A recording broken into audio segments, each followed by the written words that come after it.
3, 2, 엔진 정화. 2류.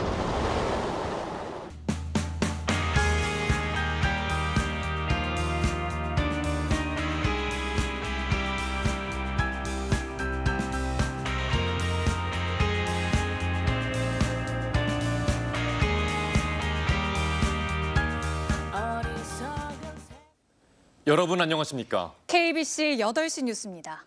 한국형 발사체 누리호가 세 번째 우주 비행을 성공적으로 마쳤습니다. 앞선 1, 2차 발사와 달리 실제 우주에서 임무를 수행할 실용 위성을 탑재한 첫 실전 발사여서 그 의미가 컸습니다. 고흥 나로 우주센터 주변은 누리호의 새로운 도전을 응원하는 시민들로 가득 찼습니다. 조윤정 기자입니다. 4, 3, 2, 엔진 정화. 2류. 누리호가 발사되었습니다. 땅을 흔드는 굉음과 함께 누리호가 거대한 화염 속에 힘차게 솟아오릅니다. 해질녘 하늘을 가르는 새빨간 불꽃. 우주를 향한 누리호의 세 번째 여정은 이렇게 시작됐습니다. 나로 우주센터 주변에 위치한 전망대는 성공적인 발사를 응원하는 시민들의 열기로 가득 찼습니다. 네, 매일 뉴스로만 보다가 현장에 휴가 내서 오게 됐는데 생각보다 너무 감격스러워서요. 네, 잘 부탁해라고 했습니다. 앞서 한 차례 발사가 미뤄졌던 만큼 긴장감도 컸던 상황. 시민들은 솟아오른 누리호가 대기권을 벗어날 때까지 한순간도 눈을 떼지 못했습니다. 순 우리나라 기술로만 발사가 됐고 하루 연기가 되었지만 정확한 시간에 발사를 해가지고 정말 저희 대한민국 기술이 발전이 많이 했구나를. 우리나라가 누리호를 발사하게 되어서 정말 기분이 좋습니다. 자랑스럽고. 발사 13분 만에 목표 고도 550km에 도달한 누리호는 실용위성 8기를 차례로 분리하며 18분 58초의 비행을 무사히 마쳤습니다. 사출된 이 위성들은 앞으로 짧게는 6개월, 길게는 2년 동안 지구 관측 등의 임무를 수행하게 됩니다. 우리 기술로 만든 누리호가 실제 위성을 싣고 성공적으로 날아오르면서 이제 대한민국은 우주 강국의 대열에 한 발짝 더 다가섰습니다. KBC 조윤정입니다. 누리호 3차 발사가 성공하면서 우리나라는 위성뿐 아니라 발사체 분야에서도 안정적인 수송 능력을 전 세계에 입증했습니다. 민간 차원의 우주산업 활성화, 이른바 뉴스페이스 시대에 본격적으로 접어든 가운데 전국 유일의 고흥 우주발사체 클러스터 조성 사업도 속도를 내고 있습니다. 클러스터의 성공 과제를 이기혁 기자가 분석해드립니다. 정부는 올해 초 고흥을 우주 발사체 클러스터에 이어 발사체 첨단 국가 산단으로 지정했습니다. 윤석열 대통령이 직접 우주 산업을 핵심 과제로 내 것만큼 우주 클러스터 조성도 속도를 낼 것으로 전망됩니다. 그래서 가급적 이번 정부 임기 내에 삽까지 뜰 수 있으면 좋고 그렇지 않다 하더라도 조금 더 지연되는 부분이 없도록 하라. 그래서 스피드를 주문을 하셨습니다. 발사체 관련 민간 기업들을 클러스터로 유치하는 게 무엇보다 중요한 과제. 정부의 발사체 기술을 넘겨받고 있는 한화 에어로스페이스는 누리호 추가 제작의 시급성 등을 고려해 순천에 단조립장을 건립하고 고흥에는 세계 수준의 클러스터를 조성합니다. 또 저희가 가지고 있는 그 지식을 거기에 넣어야지만 이 클러스터가 조성될 수 있다고 생각합니다. 진짜 대한민국에서 아주 세계적인 그 생태계를 구축할 수 있도록 저희가 적극 노력하겠습니다. 중견 우주기업과 스타트업 등이 모여들게 하기 위해서는 정부도 도로 등의 교통망을 확충하고 획기적 기업 지원 방안을 내놓아야 합니다. The Blue Origin facility and the OneWeb facility and a host of others, we own them and lease them back to those companies. 우주 클러스터 성공을 위한 핵심 3대 조건은 정부 지자체의 지원, 민간 기업 유치, 그리고 우수한 인력 확보입니다. 이에 따라 생산 연구 인력의 원활한 공급을 위해 접근성이 좋은 광주 전남 대학과의 연계 사업을 확대하는 것도 무엇보다 중요합니다. KBC 이계혁입니다. 광주 상무국민체육센터 내 수영장이 늑장 개장하면서 민원이 쏟아지고 있다는 소식 전해드렸는데요. 시설 개장 이후에도 사물함과 휴게 공간이 부족해 또다시 추가 공사 발주에 나서기로 했습니다. 그야말로 부실 행정투성인데 구영슬 기자가 취재했습니다. 예산 110억 원을 투입해 지난 3월 문을 열고도 인력 문제로 수영장 운영은 하지 못했던 광주 상무국민체육센터. 문제는 늑장 개장만이 아닙니다. KBC가 입수한 체육센터 보강공사 계획서에는 라커룸 80개와 휴게 공간 등을 짓기 위해 1억 원이 넘는 예산을 추가로 들여 또다시 공사를 추진한다는 내용이 담겨 있습니다. 이 체육시설안 라커룸 수는 다른 시설의 6분의 1 수준에 불과하고 이렇게 수영 강사 휴게실마저 없는 상황입니다. 개장 뒤 부족한 편의시설에 대한 민원이 쏟아지자 광주 서구청이 뒤늦게 수습에 나선 겁니다. 물론 저희도 사실 몰랐고 가이드라인은 사실은 법적으로 다음 사항은 아니에요. 저희 법적인 사항도 사실 지키기가 어렵다 보니까 가이드라인은 사실 다 지키기는 어려웠어요. 국민체육센터 운영은 문화체육관광부의 가이드라인이 권고에 그쳐 늑장 개장이나 시설 미비 등에 대한 부실 행정의 책임을 따져 묻기도 어렵습니다. 공공체육시설은 그 지자체 소유하고 운영 관리 책임이 다 지자체에 있잖아요. 그래서 저희가 운영 방식에 간섭을 하진 않는데 개입하는 데 한계가 있습니다. 100억 원이 넘는 예산을 쏟아붓고도 주민 불편은 뒷전이 돼버린 상무국민체육센터. 참다 못한 주민들은 내일 광주 서구청의 부실 행정을 규탄하는 기자회견을 갖습니다. KBC 구영슬입니다. 전라남도가 사무관리비로 개인용품을 구입한 공무원들을 적발해 엄벌하기로 했습니다. 전라남도는 2달간에 걸쳐 본청 74개 부서를 대상으로 최근 3년간의 사무관리비 집행 내역을 감사한 결과 모두 50명의 공무원이 예산을 사적으로 사용했다고 밝혔습니다.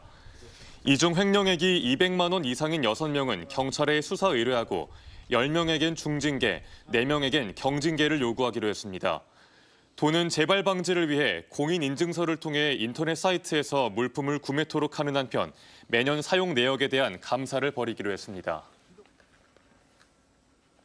흔들림 현상으로 안전에 우려가 제기된 광주 축구 전용구장 관람석에 대한 보강 작업이 실시됩니다.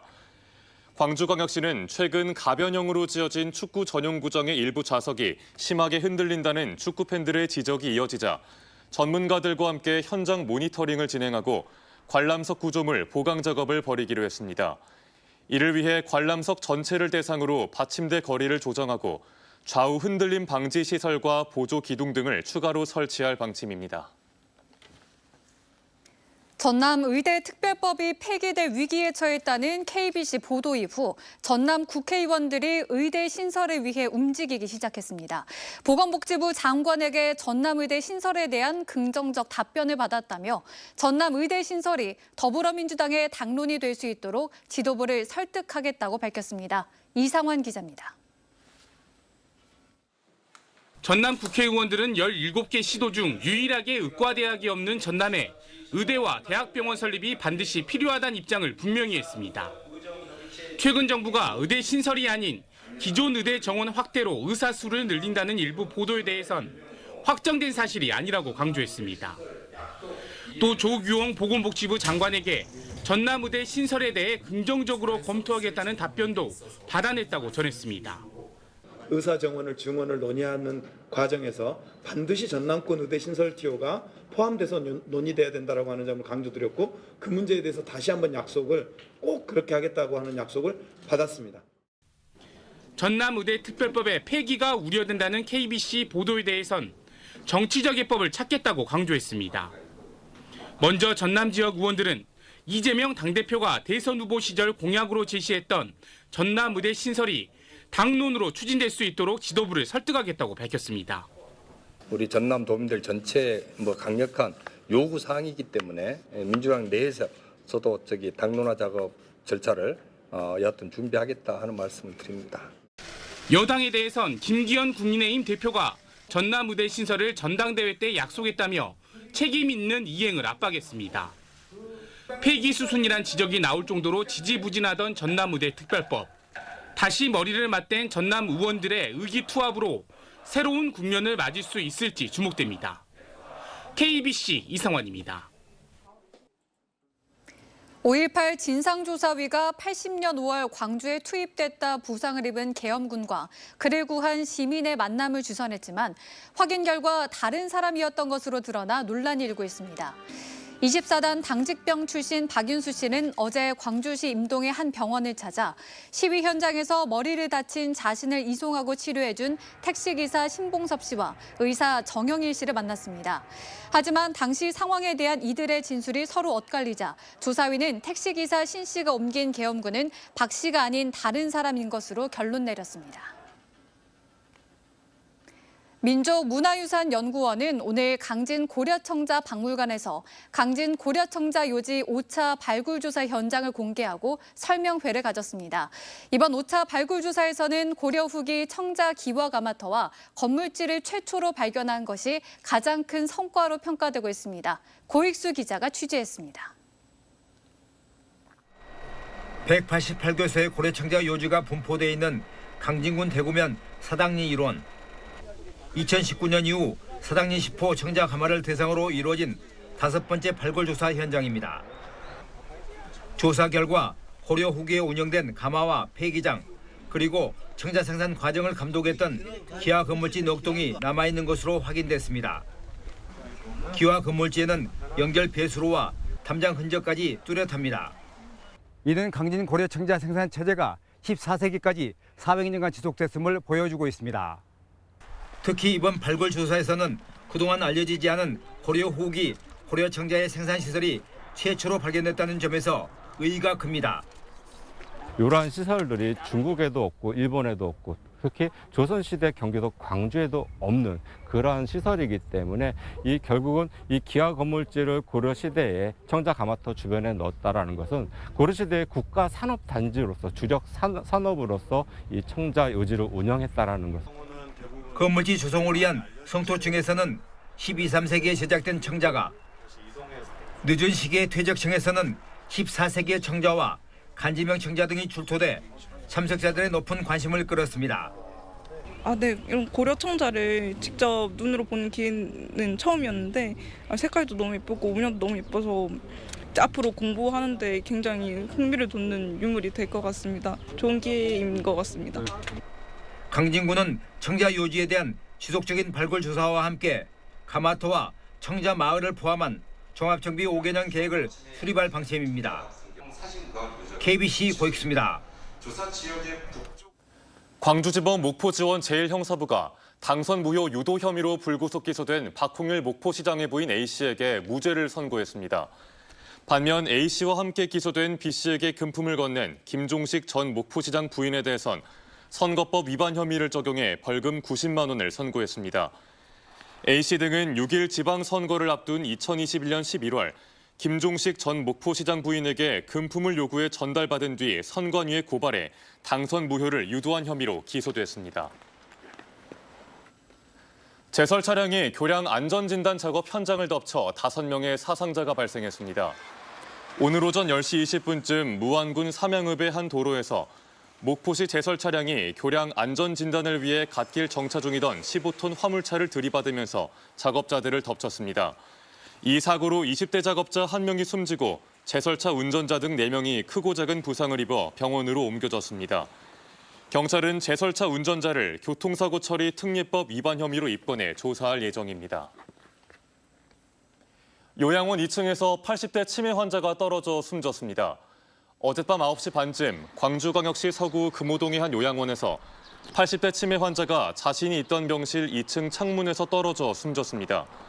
경찰은 창문이 5cm만 열릴 수 있도록 안전장치가 설치돼 있지만 사고 당시엔 20cm까지 열려 있었던 점을 토대로 사고 경위를 조사할 예정입니다. 여수시 어린이집 연합회 집행부가 특정 정치 행사에 참석해 지침을 위반했다는 논란이 일고 있습니다. 여수시 어린이집 연합회 집행부 5명은 최근 여수의 한 호텔에서 열린 민주당 여수갑 여성위원회 발대식에 참석해 내년 총선 압승을 위한 결의를 다진 것으로 확인되면서 어린이집 단체의 정치적 중립을 훼손하고 보건복지부 보육사업 지침을 위반했다는 비판이 나오고 있습니다.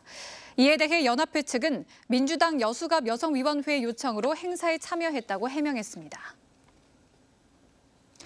목포시가 7차례에 걸친 시내버스 노선 개편 권역별 순회 주민 설명회를 마무리했습니다. 목포시는 전면 개편의 필요성에 공감하는 시민들의 의견이 많았고 교통약자를 고려한 버스 노선 운행과 학생 통학 노선 연결, 그리고 정류장 간격 조정 등의 의견이 제시됐다고 밝혔습니다. 목포시는 교통 빅데이터 분석과 노선 실사 등의 현장 조사, 그리고 운수 종사자 등의 의견을 반영해 다음 달 중 노선 개편 방안을 확정할 예정입니다. 또 준공영제와 공영제의 용역 결과를 종합해 목포형 대중교통 시스템도 구축할 계획입니다. 조선 말기 평등과 자유를 위해 싸운 민초들의 이야기가 무대에 올라 눈길을 끌고 있습니다. 사단법인 청강창극단은 오늘부터 이틀 동안 장성문화예술회관에서 동학농민혁명 4대 전적지인 장성 황룡강 전투를 소재로 만들어진 창극 조선의 눈동자를 3차례 공연한다고 밝혔습니다. 동신대학교가 오늘 나주시 빛가람동 혁신융합캠퍼스에서 에너지밸리 오픈 이노베이션 데이 행사를 개최해 에너지밸리 기업들의 성과 발표와 함께 혁신 기술 공유, 사업 설명회 등을 가졌습니다. 이번 행사는 국내 에너지 신산업을 이끄는 각종 기관들이 혁신 기술을 공유하고 기술 사업의 역량을 키우는 기회가 됐습니다. 보혜양조가 목포에 전국 최초로 플로깅 체험을 전문으로 하는 플로깅 센터를 개소했습니다. 목포 여객터미널 인근에 마련된 보혜소주 플로깅 센터는 터미널 이용객들이 배를 기다리는 시간을 이용해 플로깅에 참여할 수 있도록 유도하고 섬에 들어가는 관광객들도 플로깅 키트를 받아 플로깅에 동참할 수 있습니다. 플로깅은 산책이나 조깅을 하며 쓰레기를 줍는 활동입니다. 광주 전남 반도체 특화단지 맞춤형 인재 양성에 지자체와 지역대학이 힘을 모으기로 했습니다. 광주광역시와 전라남도 시도교육청, 지역국립대학 등은 전남대학교에서 업무 협약을 맺고 호남권역 반도체 공동연구소 유치에 따른 맞춤형 인재 양성에 상호 협력하기로 했습니다. 이들 기관은 다음 달 중 발표 예정인 광주 전남 반도체 특화단지 유치에도 함께 나서기로 했습니다. 광주 동구 명장 명인들의 작품을 만나볼 수 있는 전시회가 내일까지 국회에서 진행됩니다. 이병훈 의원은 동구 명장 명인 장인협회와 함께 한복과 공예 등 22개 분야의 작품을 선보이는 빛고일 장인전을 국회에서 개최했습니다. 이병훈 의원은 이번 전시회를 계기로 광주의 명장 명인들이 지역의 문화예술과 산업의 아이콘으로 성장할 수 있도록 예산 지원과 제도적 뒷받침을 해나가도록 하겠다고 밝혔습니다. 전국적 관광지로 떠오른 여수 낭만포차공원에 호객 방지용 CCTV가 설치됐습니다. 여수시는 최근 음식점 간 과열 경쟁으로 인한 호객 행위로 민원이 폭증함에 따라 낭만포차가 있는 여수해양공원에 음식점 단속용 CCTV 3대를 설치했습니다. 시는 24시간 작동되는 CCTV를 통해 호객 행위를 집중 단속할 예정이며 적발 시 강력한 행정 처분을 내린다는 방침입니다.